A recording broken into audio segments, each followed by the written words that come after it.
everything you need to know about cooking oils. Oils are multi-purpose. That's right. Multiverse, multi-everything. We're really jumping into just 4 beautiful different types of oils and the purpose of them. Then live your best life no matter where you are in the journey. I'm Darren.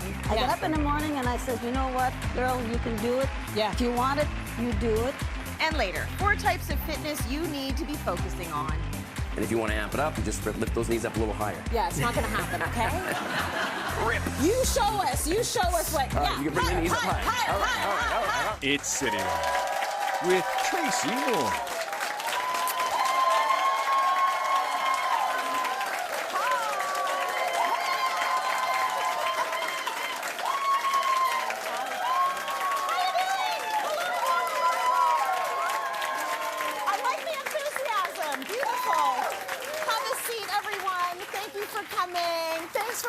Yes, you're doing it up big over there. I like it.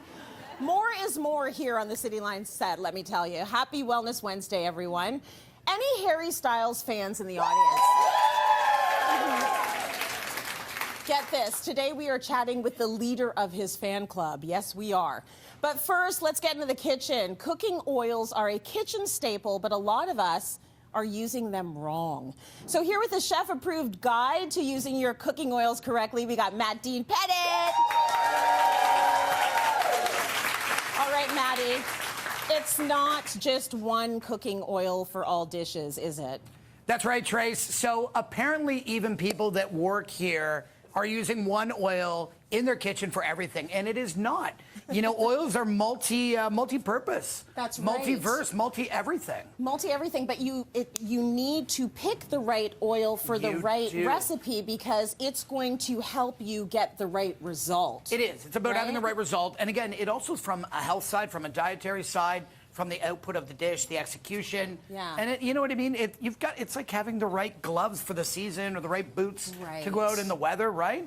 Absolutely. So yeah, this is it. There's, we're really jumping into just 4 beautiful different types of oils and the purpose of them today. Okay, so you're going to walk us through what we use for what. Yeah.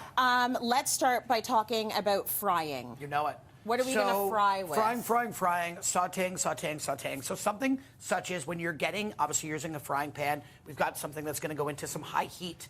So if you were in your kitchen, what kind of oil you're looking on your pantry, what are you putting in there? Well, if I was in my kitchen, I would be leaning against the counter having a vodka tonic while Leo cooks. That's right. Leo, just for the record, is a great chef. He's the one. Yeah. So let's pretend I am doing a stir fry or whatever. I'm going to use like a canola oil, a vegetable oil. Thank you. Canola oil, vegetable oil, something that has a very high smoke point. Yeah. So in this case, canola, vegetable, we're using canola in this case. So we just want to, obviously, hot pan, canola oil in. Around roughly, the smoke point on canola oil is around 450 to 500 degrees. And does it say that? A lot of them are starting to. If you actually look, that's a great question. Look on your packaging, and a lot will tell you. Yeah. You know, they're starting to become great marketers, these brands. Yes. And they don't just rely on people like me. So to tell you, and thank you for trusting me. But it is, they'll say for baking, for frying, and what have you. So again, canola oil, super high smoke point. It's also very neutral. It's also very good in terms because it's low in saturated fats. Okay. So they do consider this a heart healthy. Yeah. And it is a huge export to our Canadian economy because does anybody know what can and oil? Do you know what that is? Canadian oil? Canadian oil. Canned oil. I didn't know canola was there just... we go. That was from Canada. That's literally from Canada. Like 99% of all canola in the world comes. So this is just a little saute, exactly. So this is just to show we've got that rocking. Again, you just want that to go. So that is our canola when we're doing our frying. Okay. Yeah. So let's talk about dressings. So if we want to make up a little vinaigrette, thank you. What are we using? I think our dressing is both quite good today. Look at the fit. Fit checks. Thank you. Fit checks. The dressing. Right, the dressing. The dressing. Right? The neon really pops my eyes here, right? So the dressing, let's talk salads. We love salad. We love, heart healthy and healthy things. So we're getting into avocado oil. Do we know avocado oil? I never use it, actually. Okay, yeah, a lot of people don't. One, it is pricey, so I will say it can be expensive. So avocado oil, though, it is very high in viscosity. It is a little higher in mono-saturated fats, which can be, that avocado, that's that that rich fat, that protein fat. Isn't it good? It's good fat. Good in moderation, right? Good in moderation Like anything, good in moderation. I love avocados. We love avocados. Yeah. So again, why do we use it? It's that healthy fat. Sometimes you need to get that in, right? There's a reason why avocado toast became massive. One, they're pretty. They shoot well. They're Instagram, They taste TikTok. good. And they taste good. But the and they're good oil for you. is good. It's good for your It hair, is. for It your is. nails. So I've got just a little bit, again, we talk about dressing. Yeah. Super simples, right? If we're just putting maybe a quick little dressing, could be soy, lime, ginger. We have avocado oil. I've got about 2 tablespoons. Just a little lime. You know, we'll crank just a wee little bit of salt. You want to season it. Can I just smell it? Please, Because I want to please. see, like, is it a neutral? It is neutral. It is neutral. Great Yeah, question. it is very It's neutral. neutral. So when you are adding flavor, whether it be any kind of dressing, you know, you're super simple here. So Nice. easy peasy. Let's not get crazy. Look at that. Okay. Next up. We're going to move right along to baking now. So what oil are we going to use if we're making those good-looking cookies over there? Thank you very much. What do you use? Thank you very much. So again, we love, when you think about baking, you think about butter, right? We think about richness, we think about, but you can, let's sometimes omit, I love butter. Yeah. I did just get back from Europe and I was eating butter every day, like by the As you French should. spoon. But today we're on a little bit of coconut oil. So Yes. coconut oil is beautiful. So we talked about this before. It Yeah. can have that little bit of sweeter. You're replacing coconut oil Yeah. to butter. Coconut oil to butter. So Right. coconut oil 1 to 1. Okay. So if you're going to use a tablespoon, if the recipe calls for coconut oil, Yeah. 1 to 1. 1 coconut oil, 1 butter. So I thought it was because the coconut oil is more sweet. Like, I wouldn't use it for a savory recipe, but you're like, no, it's not sweet. It's butter. It does have a sweet tone for sure, it's as opposed to coconut, like a right? It is. And do you know how you make that? You press the fresh coconut. Yeah. So when you say like Okay. fresh coconuts, they Yes. press it, and that's what comes out. So Nice. again. Look at that. It also has like a buttery sort of texture too, right? I love it. You can put this in your, you know, your hair, your clothes, Absolutely. everything. Last, Yeah. what are we going? So we're gonna dip. So you're big on the oils for dipping, and I I am. was surprised actually you didn't say olive oil for your dressing. Thank you. But you use it to dip. I do. So extra virgin olive oil, either coming from Italy, Greece. I know we talked around. There was a lot of shout out. You know, look for where it is on packaging. I'm from Midland, Ontario. Shout out there too. You're not buying olive oil from Midland, Midland's in the Ontario. house. Midland's in the house, and I love this. But you're not. Look on the packaging. You're looking for extra virgin olive oil, organic in most cases. Again, we have to look with our eyes. We got to look. You know, we got to be smart. But Yeah. again, it is healthy. It is. So everything in moderation, right? And at it's the end so of the day. good, the quality And you versatile. buy, that's why it's good for dipping. If you look right? here too, it is such a great sauce. You can have Yeah. all their little topping, whether you're garnishing and finishing here, you're using the marinades for ribs, you know, you've got a little chili oil. Life is good. Be smart. Have fun. Very nice. I'm just going to keep wheeling it and wheeling it as we go to Please, break. We're going to please. have more Maddie a little bit later in the show. Stay with us, everyone. It's beautiful. Coming up, meet Harry Styles' biggest fan who went viral and became the Grammy Granny. I kept looking at all those people, all those stars there, and I kept saying, this is so weird. What am I doing here? And like, you know, hoping that my knees wouldn't buckle, that I wouldn't fall. Cityline's Wellness Wednesdays is brought to you in partnership with Jameson Vitamins. For over 100 years, we proudly put quality and pure ingredients first. Jameson is here for your health.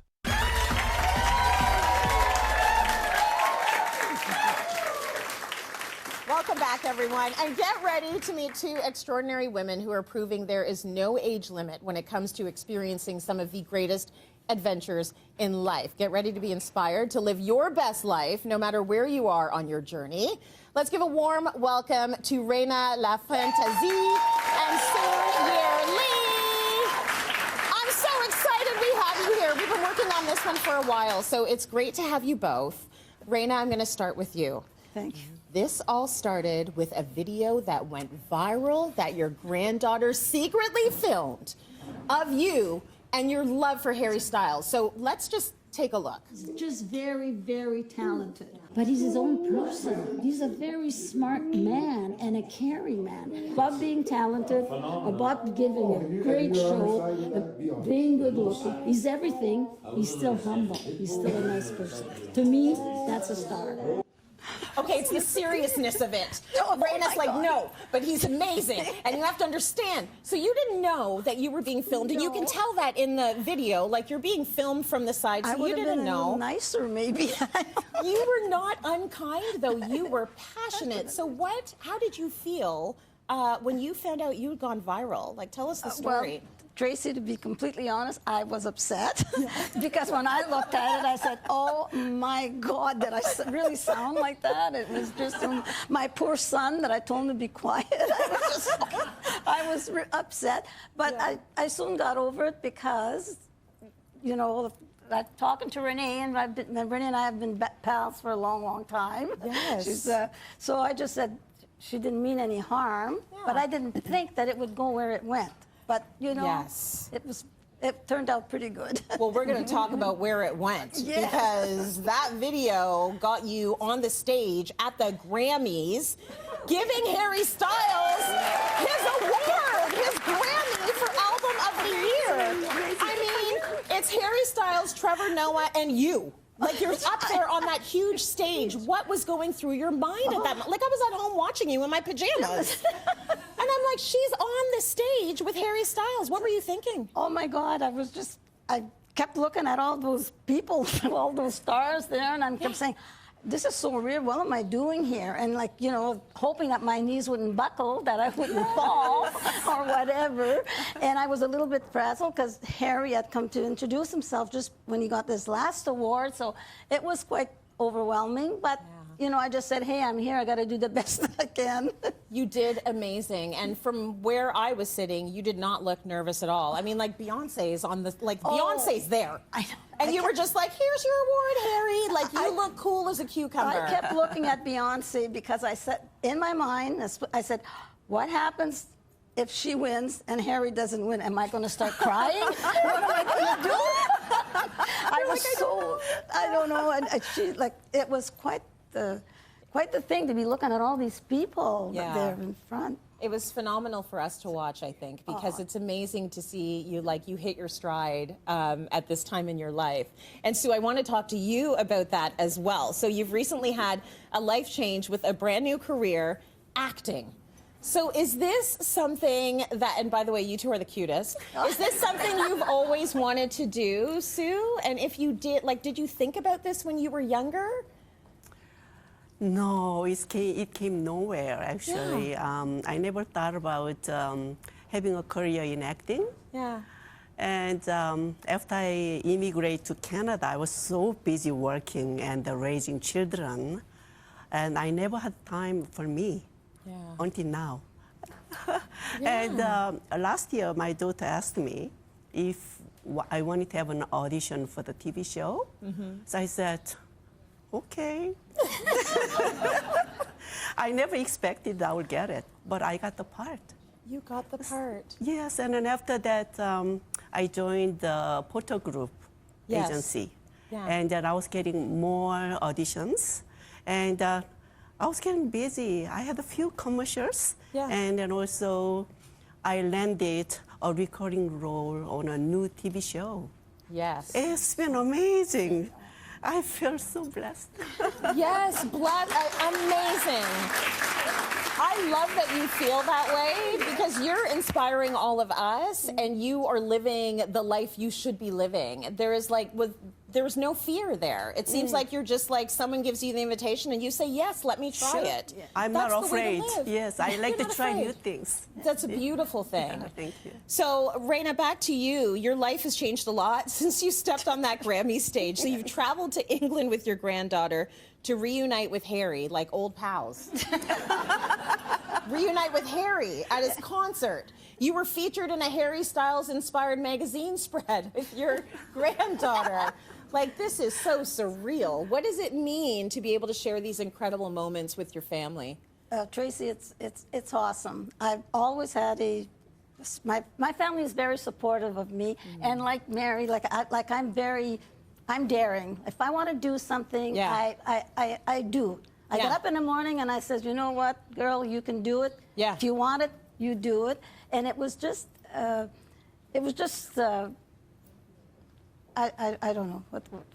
It's probably also like boost your confidence, because I think the saying yes part is a way to feed your own confidence. Yes, You know, and then the yes. more you say yes and do, the more confident you are, and then it becomes this like beautiful cycle. Exactly, and like I say, it's a big bonus that my family. Renee is so supportive of me, and she.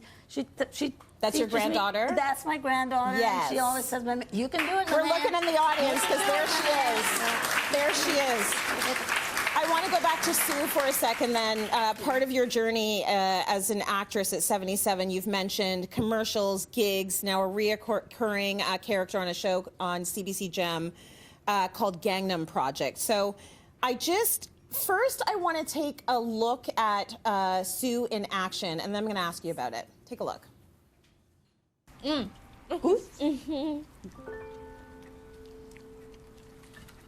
만두 만들 때면 우리 어머니가 너무 보고 싶어. 우리 어머니하고 도란도란 얘기하면서 이렇게 만두를 만들면 내 안에 있는 스트레스가 전부 사라졌어. When Harmony was young, making mandu with her mom made her feel better. 만두에는 소중한 인생 교훈이 담겨 있는 것 같아.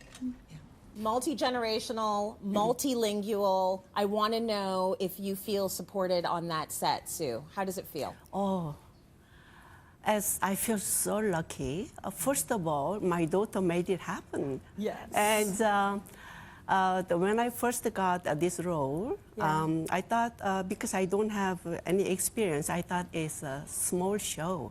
But when I went there, I thought, oh no.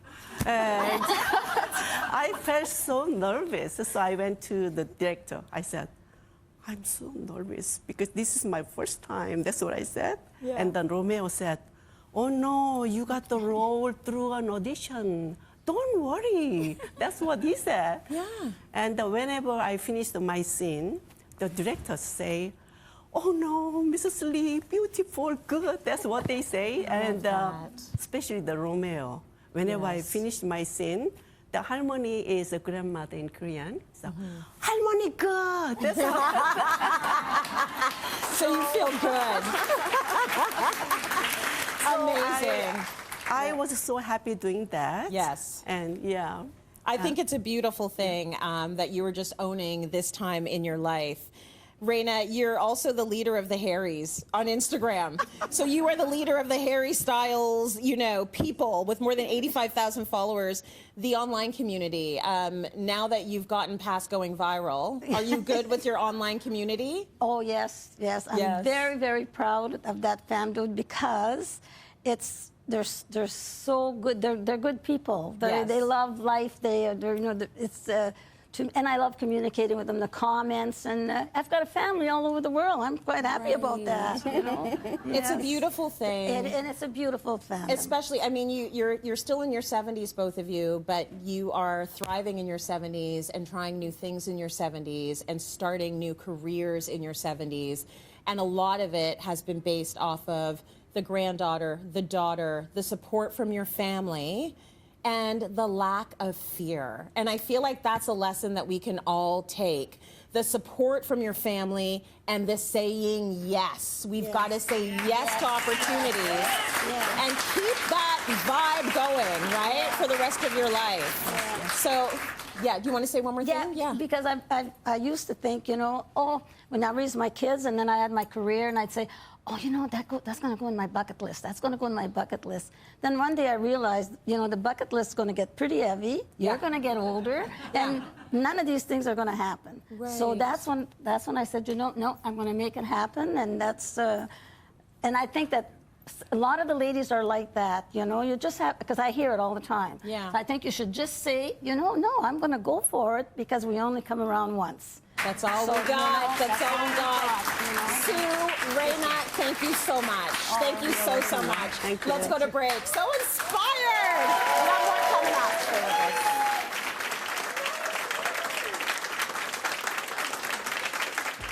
Coming up, the art of frying. You're not walking away. You're staying here. You're focused. Yes. You're being with it. You're one with the oil.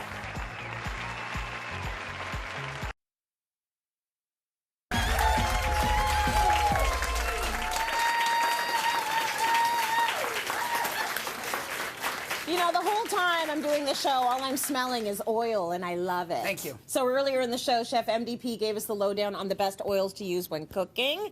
Now he's back because we want to talk specifically about frying.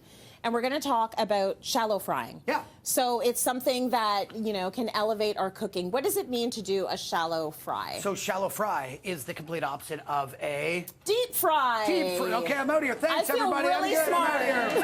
Thank you very much. Been a great show today. Yeah, it is shallow fry, and it's important to talk about this because it's about safety. So don't get me wrong.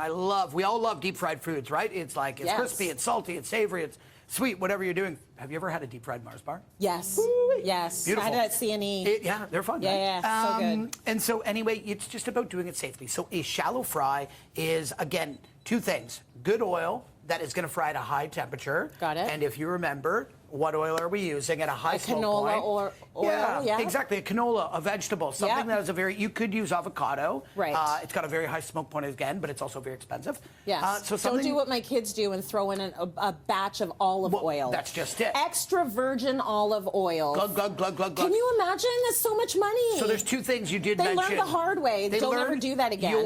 Your like upholstery and your, all of your bedding, all of your clothes will smell two things. One, when something has a very low smoke point, it will start to burn quickly. You'll burn the food. You will set off the smoke detector, but you're also gonna that smell that's gonna emit in the air and so forth. So again, put on your fan. You want to be careful when you're doing it, right? So high smoke point oil, which is the main thing here. So high smoke point, as in canola or vegetable, and a high walled pan.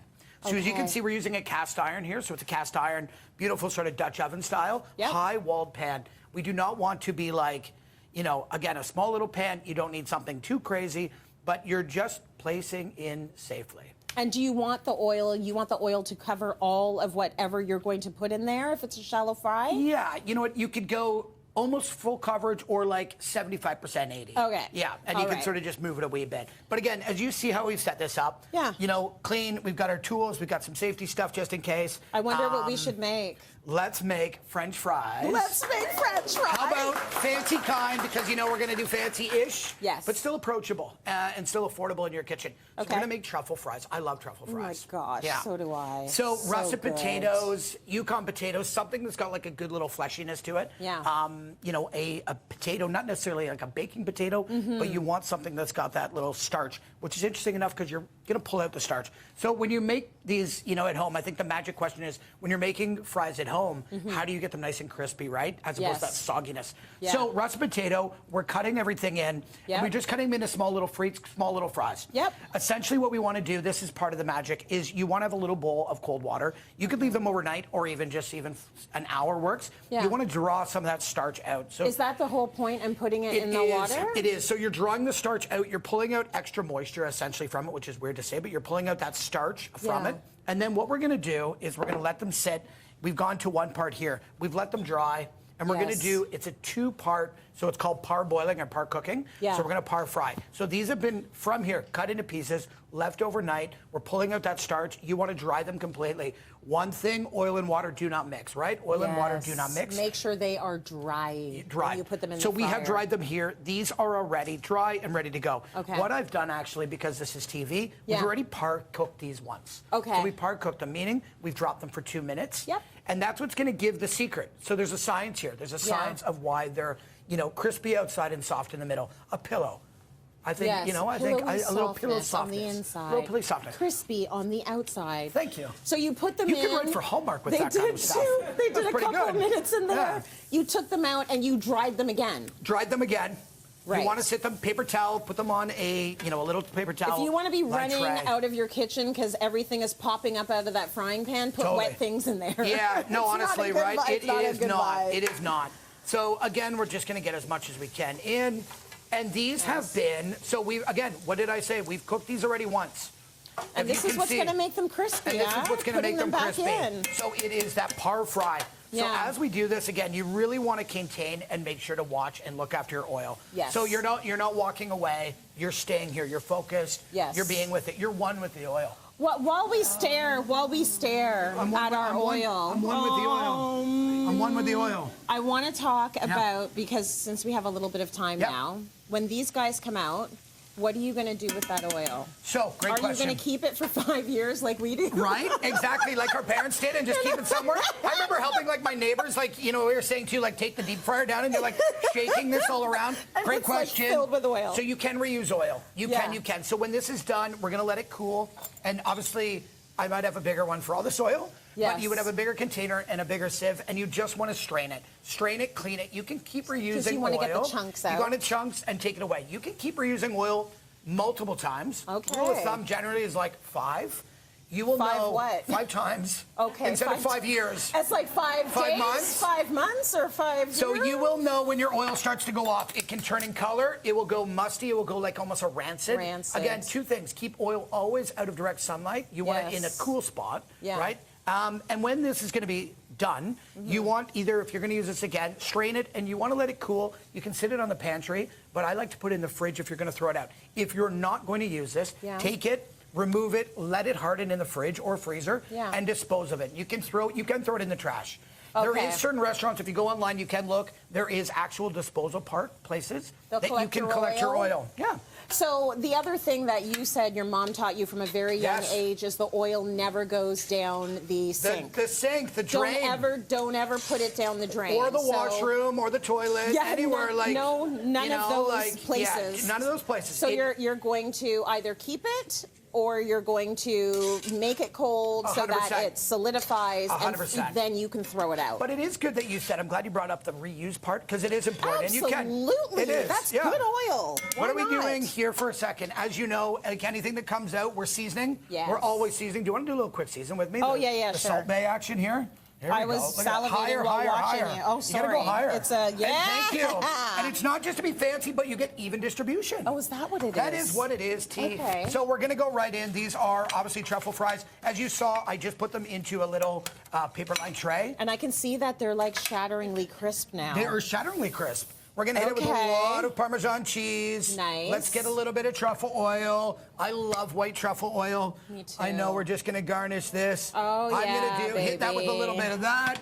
Yeah. A little bit of fresh thyme, and you've got $30 fries in a restaurant, probably for a fraction of price at home. Beautiful.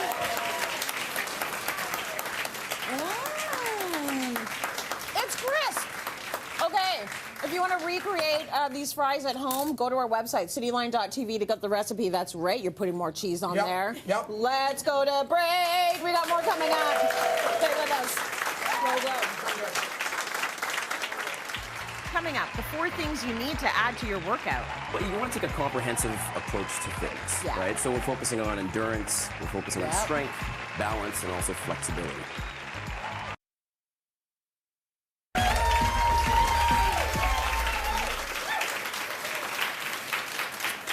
Welcome back. When it comes to exercise, one type does not fit all. So here with a roundup of the 4 types of fitness we need to be incorporating is Brent Bishop. Love that we're talking about this, B. So there are 4 types of fitness that you need to sort of incorporate. Why do we need to prioritize each? Well, you want to take a comprehensive approach to fitness, right? So we're focusing on endurance, we're focusing on strength, balance, and also flexibility. Got it. If you leave some of those out, or only focus on the things that you enjoy doing, you're not setting yourself up for longevity and a well-rounded fitness base. Because what you want as you get older, you want to be able to bend and be flexible and have a strong heart and all of these things, right?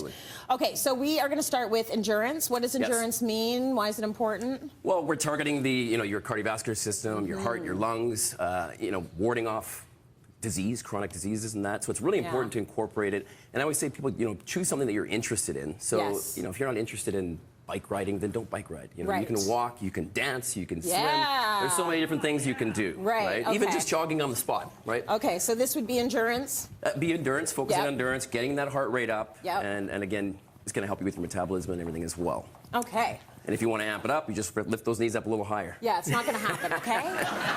Rip. You show us what. All right, you can bring the knees up high. All right. It's child's play for you. This is how he wakes up. He gets out of his bed and starts doing high knees. Okay, let's talk strength. Yes. Yes. Really, really important is to incorporate strength training into your routine. Yeah, absolutely. It's one of the most important things. As we know now, muscle is you know, a predictor of so many different things, not just your strength, but you know, bone density to metabolism to metabolic health. It's really, really important. So a couple things. You can do body weight exercises, body weight squats, but gradually adding some weight is a good thing to do. Okay. I'm gonna I get will you to try do this in one. these pants, buddy. Okay, let's see what you got. Okay. So let's actually go into what I like to do is also combine exercises. So you're going to get shoulders and legs. So again, kind of more of a full body approach. Driving right overhead. You got Let's it. try not to break this there's suit. no pants ripped. Yeah. There we go. I forgot to change my heels, but whatever. It's all good. There you go. There you go. Okay, you've got another predictor of strength here. I do, and yes. longevity, Right below actually. Here. So this is a hand grip dynamometer. So hand grip strength is related to, again, longevity. It's a really good marker for not just your strength, but your longevity. Okay. So let me get you to give this a go here. Let's see what kind of strength So I'm just going to show them how it starts. So it's at 0 kilograms right now. Yep. So what? I just need to grip it? Don't break it. I won't break it. Ready? Oh, not bad. Above 30. Yeah, you can let go now. Can you see it? 31.4. That's so for your age category, around 27 kilograms is about average. Okay. So you're killing it. You're killing it. But you know, a great predictor of low grip strength, by the way, is correlated to a high risk of all-cause mortality. So doing this on a regular basis, is it because frailty? Everything, yeah. Okay, so you want to be strong. I mean, this is my favorite thing to do, strength. You like the strength. I've got to be better on the cardio and all of those things, but strength is fun. Well, let's talk balance. Let's talk balance. Or do you want to, let's talk balance. Sure. Balance is super important. As you mentioned, frailty, you know, we don't want to fall, and as we get older, you know, it's important to incorporate balance. Yeah. So even when you're brushing your teeth, for example, try to stand on one leg. You know, just incorporate it throughout the day. Why am I still in my heels? This was a mistake.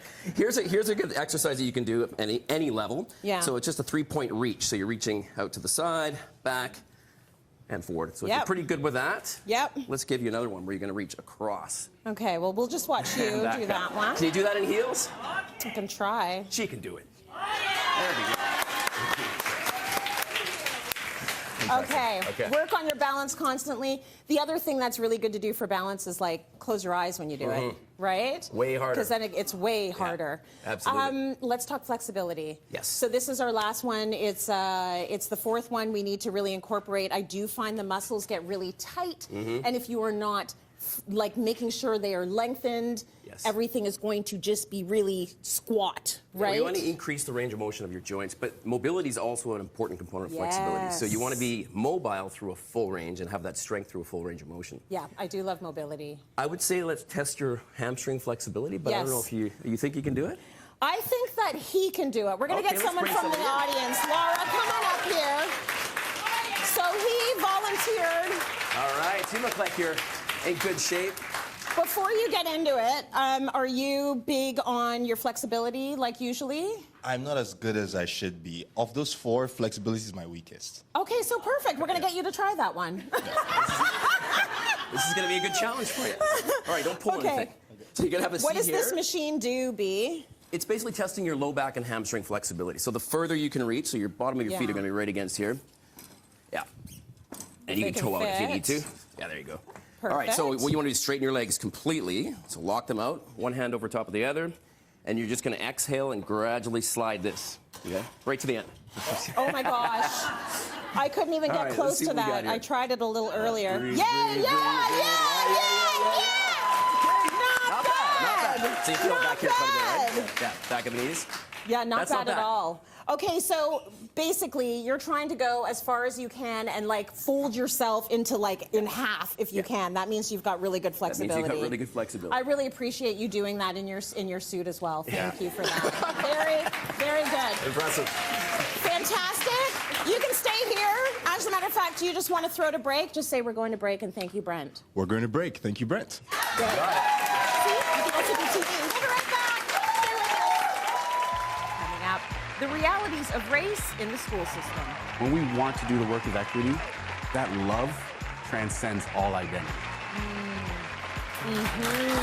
Absolutely.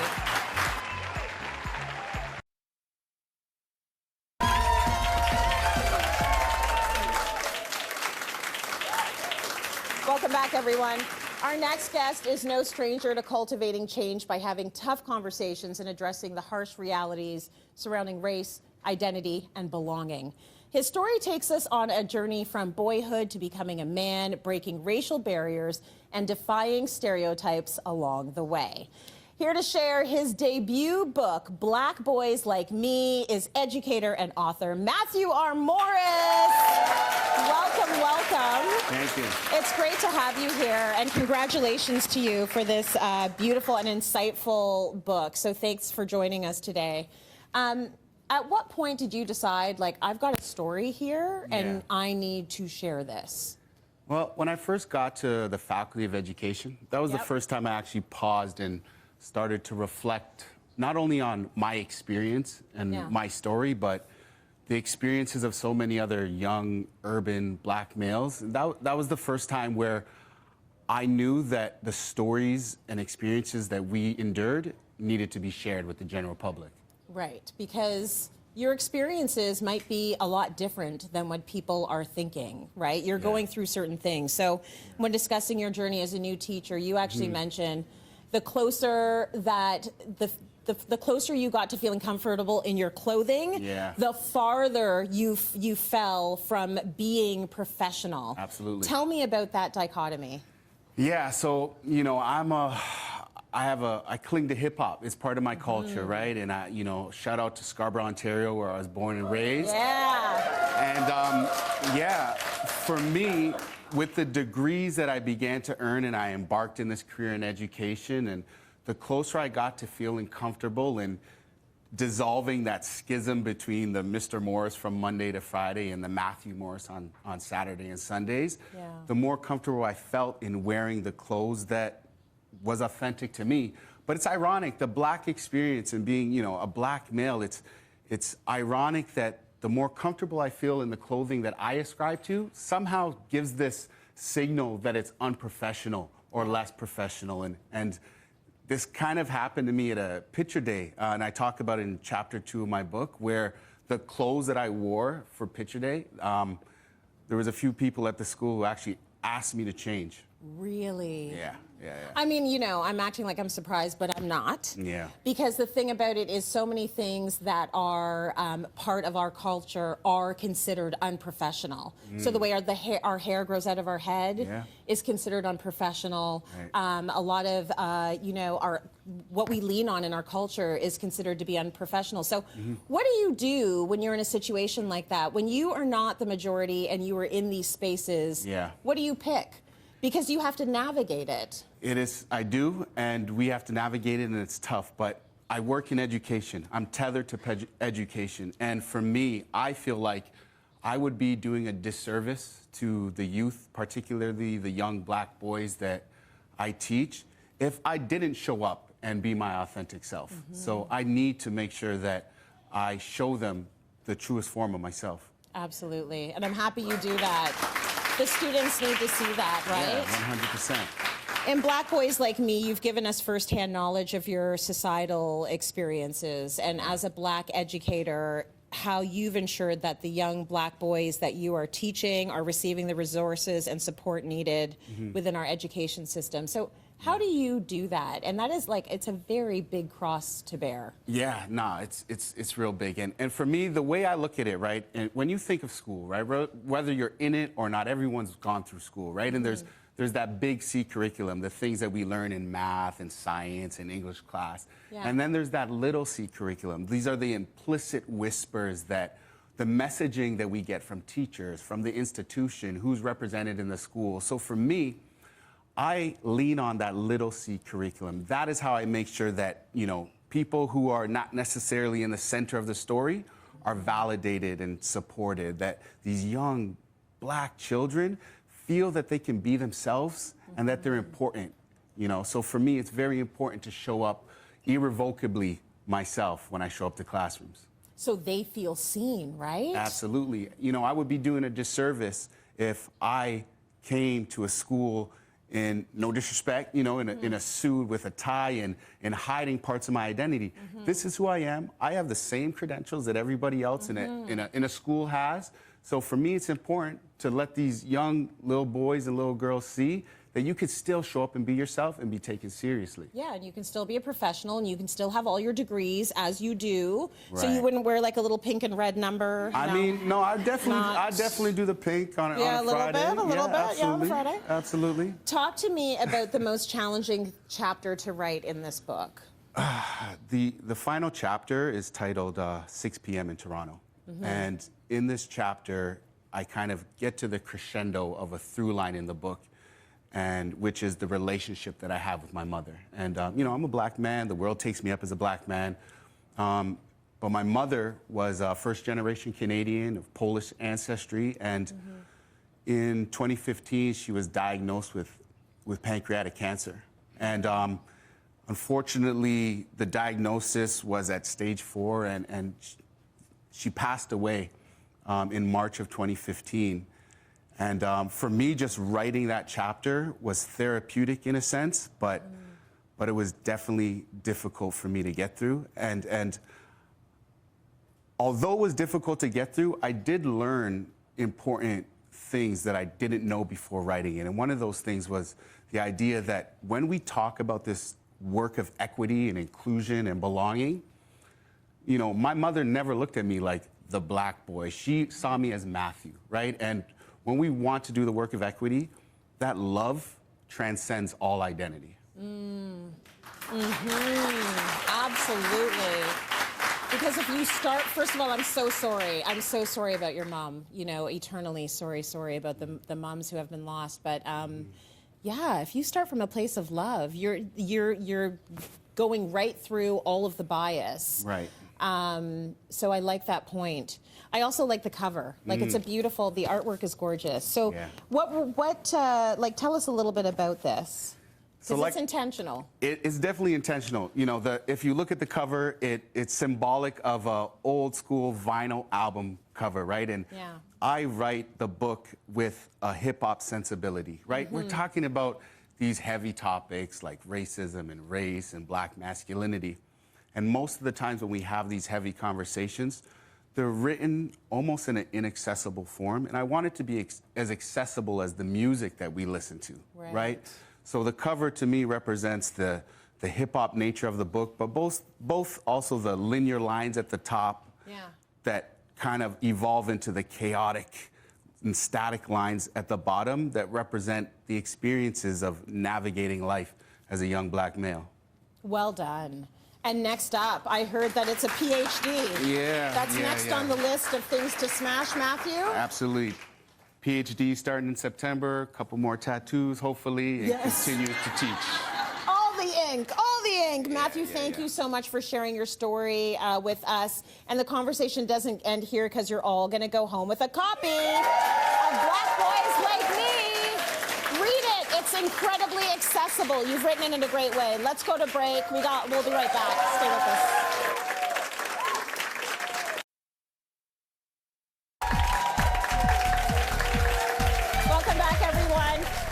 Keep our audience entertained and well-fed. Healthy Crunch is on a mission to innovate your favorite everyday foods, making them better for you while still being super delicious.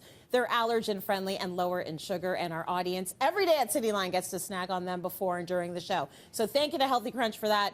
Thank you to all of you. My goodness, I am inspired. I'm strong. I know what oil to use. Thank you to the studio audience and everyone at